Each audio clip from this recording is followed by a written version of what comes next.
when I became a mirror for my detractors. Whatever they decided I couldn't do is exactly what I did. Taylor Swift built an empire from love songs, but the same songs that made her famous almost turned her life into a public trial. Every breakup became a headline, every lyric became a clue, every award show smile, silence, friendship, and relationship was pulled apart by fans, critics, and the media. This is the story of how a teenage songwriter became one of the most powerful names in entertainment, how the spotlight turned against her, and how she fought to take back the one thing fame kept trying to steal: control. Because Taylor Swift's story is not just about music, it is about what happens when the world loves an artist's honesty, then punishes her for being honest. And by the end, the biggest twist becomes clear.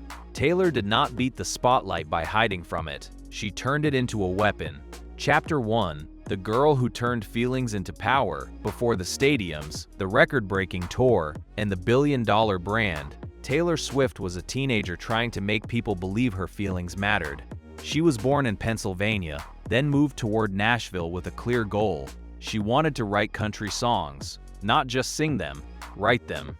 That difference mattered because Taylor's early power came from detail. Her songs felt like diary pages with a chorus. Her debut album arrived in 2006, when she was still a teenager. The songs were about crushes, school, heartbreak, and the small moments that feel huge when a person is young. Adults could have ignored it. Millions of fans did not. They heard someone saying the quiet part out loud. They heard the girl who wanted to be noticed, the girl who got hurt, the girl who replayed one conversation for days. Taylor did not sound untouchable. She sounded close. That closeness became her gift, but it also created the first danger in her career. If fans felt like they knew her through the songs, how long would it take before the public believed it had the right to know everything? Chapter 2: Love songs made her famous. Taylor's rise began with a simple promise.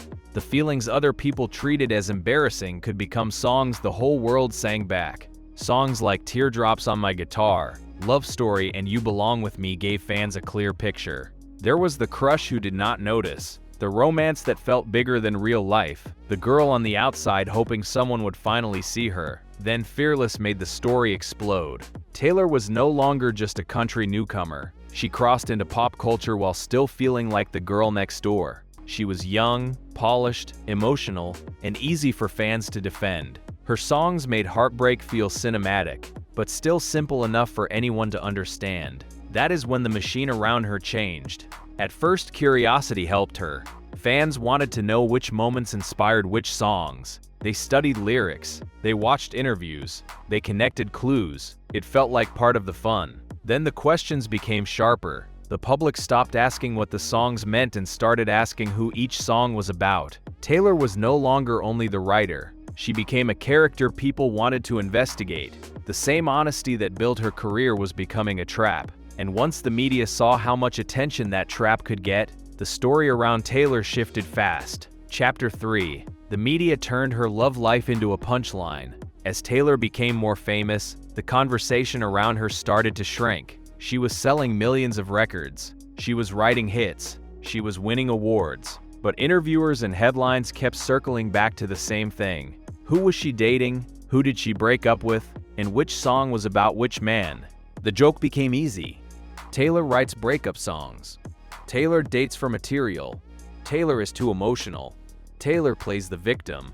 It was a simple headline, but it ignored the bigger truth. Artists had written about love and heartbreak forever. Male artists had built careers from pain, jealousy, romance, and regret. They were often called honest. Taylor did it as a young woman, and the public often treated it like a flaw. That double standard became part of the pressure. Taylor's image depended on control. Her lyrics were precise, her album worlds were planned. Her fans knew she cared about every detail, so when the public grabbed the story and twisted it into a joke, it hit the center of her brand. She could write the song, she could plan the era, she could sell out the tour, but she could not stop strangers from turning her private life into entertainment. That raised the next question. If the world refused to let Taylor control the story, would she disappear from it, or build a new version of herself strong enough to survive it? Chapter 4: reinvention became survival. Taylor's career did not move in one straight line. It moved in eras because every chapter needed a different version of her. Speak Now showed that her voice could carry an entire album.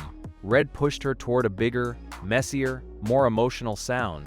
Then 1989 changed the scale of everything. Taylor stepped fully into pop music and became one of the biggest stars in the world. But bigger success brought bigger pressure.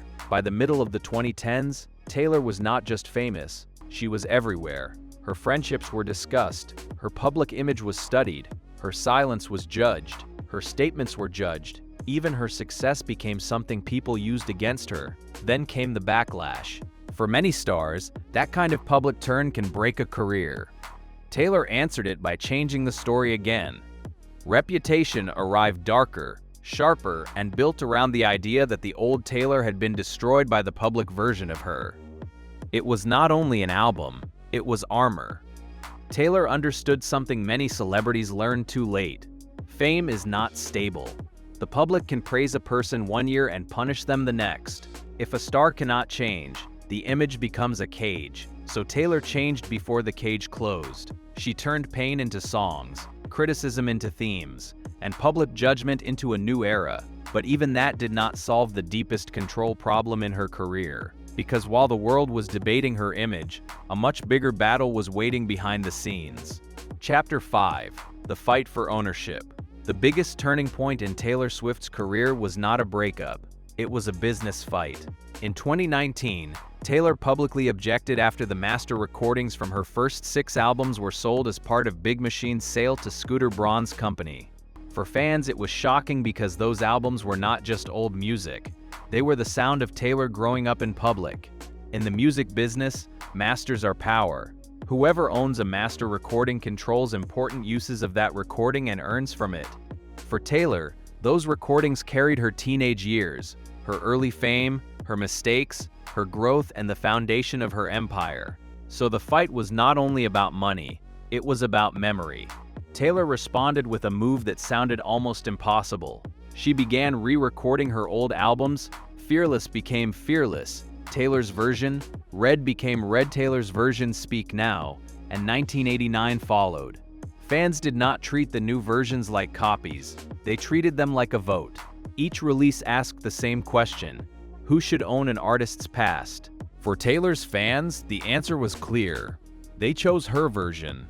That changed the scale of her fame. Taylor made the business side of music feel emotional. She turned a contract dispute into a public lesson about ownership. She made fans care about masters, licensing, and artist rights because she connected them to the songs people had grown up with. The spotlight had once made her feel exposed. Now it was helping her fight back. And that set up the biggest victory lap of her career. Chapter 6: The Eras Tour became the answer. The Eras Tour was not only a concert tour, it was Taylor Swift walking through the museum of her own life while millions of people watched. Every album became a chapter. Every costume became a signal. Every song carried a memory. For some fans, early Taylor meant middle school. Red meant heartbreak. 1989 meant reinvention. Reputation meant survival. Folklore and Evermore meant quiet reflection. Midnights and the Tortured Poets Department arrived when Taylor was already one of the most watched artists on Earth. The tour became a record-setting event.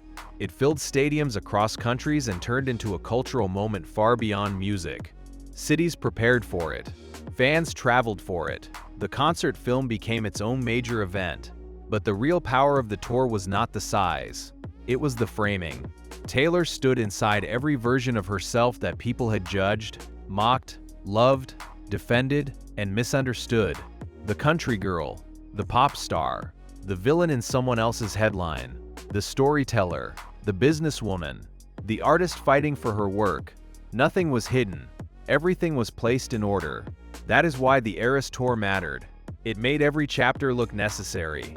The heartbreak songs, the jokes, the backlash, the lost masters, the re-recordings, the fan loyalty, all of it became part of one long story about survival and control. The spotlight that once chased Taylor became the stage she built around herself. But the bigger the stage became, the less room there was for a normal life. Chapter 7: The Price of Being Watched. A story about Taylor Swift can not only be about victory, the cost is too large to ignore. Fame at her level means there is almost no quiet. A dinner can become a headline. A friendship can become a theory. A relationship can become a public event. A facial expression can become a debate. That kind of attention can make a person powerful. It can also make a person less free. Taylor has spent much of her career balancing two needs. She needs privacy to live, but her art is built from personal truth. Fans feel close to her because the songs feel close. The danger is that some people start to believe closeness gives them ownership. That is the hardest part of the Taylor Swift story. The public asks for honesty, then punishes the real life behind it.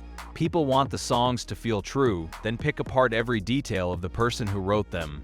They want access, then call it too much when the access becomes uncomfortable. So the price of living in the spotlight is not only criticism, it is the loss of simple moments.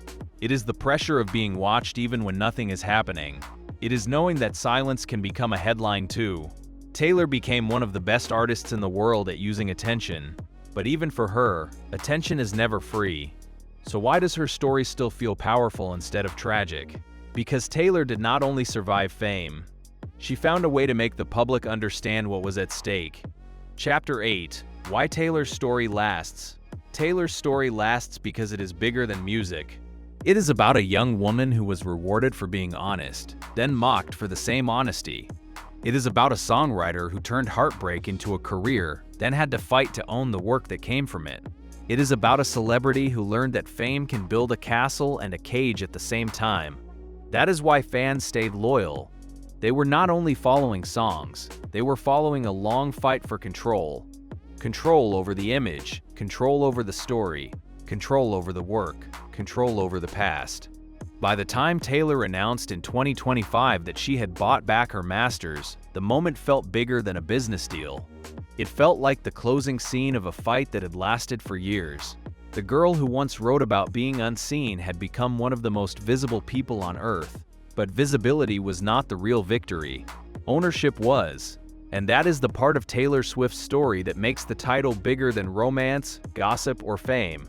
Taylor Swift's rise was never just about love songs. It was about what happens when love songs become public property. It was about what happens when fame turns a person's private life into entertainment. It was about a young artist learning that if she did not control the story, the world would control it for her.